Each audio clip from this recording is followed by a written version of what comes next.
Okay, you guys, it is time to pipe our macaroons. And so I've got my 3 different colors ready to go in piping bags.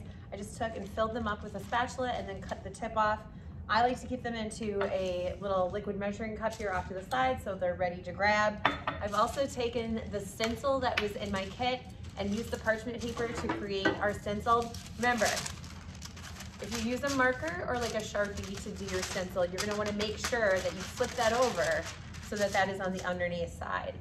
All right, and then I'm gonna take the bag that I have that is the most full, and I'm just gonna take and I'm gonna do tiny little dots in the corners here of my baking sheet.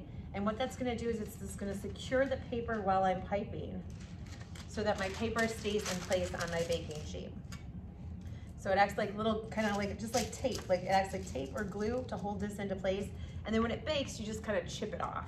All right, now that this is nice and secure, it's time to pipe our macaroons. And when you're piping, some of the things that are really, really helpful as far as a tip is you're gonna take and we wanna fill the inside of these circles so that I'm gonna need, if I want to make 10, I'm gonna need to make 20 circles.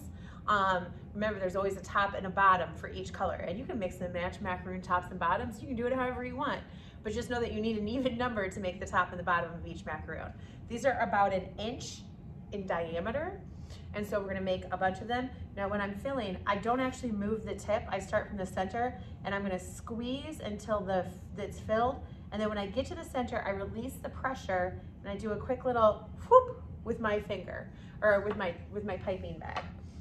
So again, I start in the center, and I squeeze until it fills that circle, and then when I get to the center, I stop, and I just do a little quick twirl, and that's gonna help them be smooth to the top. And you're just gonna take and you're gonna continue to do that for all of them. Squeeze and fill, and then when you get to and then once you get as many of the first color that you want done, then you're just gonna take and we're gonna add the second color, and I'm just gonna do the same thing. So I'm gonna squeeze it full. They're so nice and bright. Then I'm gonna give it a little twirl. And they're gonna kind of settle a little bit, which is why we recommend that you only fill to the inside of that circle.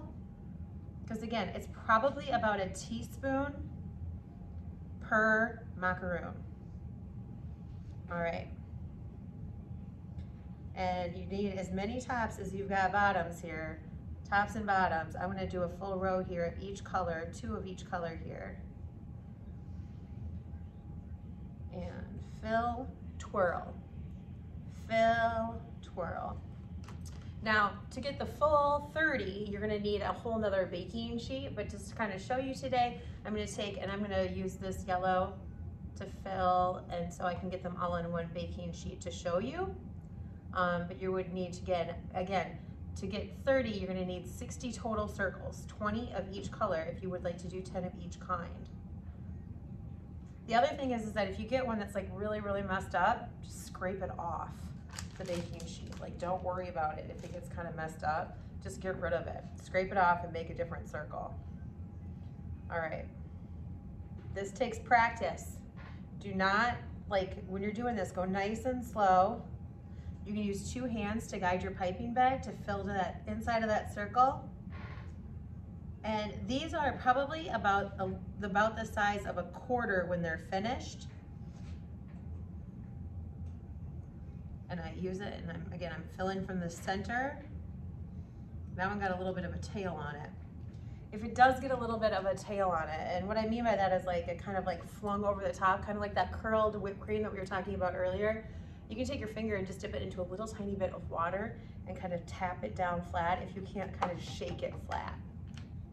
Okay, so we continue to do this, and then just like it says in your recipe book here, as you're kind of following along, once you get them baked, this is the craziest part.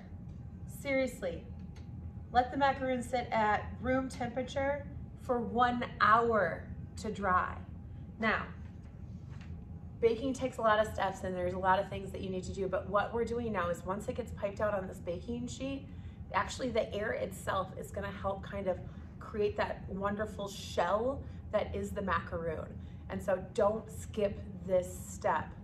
Make sure you take the time that once you get these all piped out the way that you like them, that you actually just let them sit on the countertop and you let them dry for 1 hour. So I'm gonna take and I'm gonna finish doing these, and we're gonna let them dry for 1 hour, and then we're gonna go on, and what we're gonna do next is we're gonna take and we are just going to bake these for about 12 to 17 minutes until the feet have risen. And so I'm gonna pop them in the oven when these are all done after the hour of baking, because no one needs to see an oven just spinning around. And then you're gonna have a little kind of poof. And when that happens, I will show you what that little foot looks like so you guys can see when you do yours too.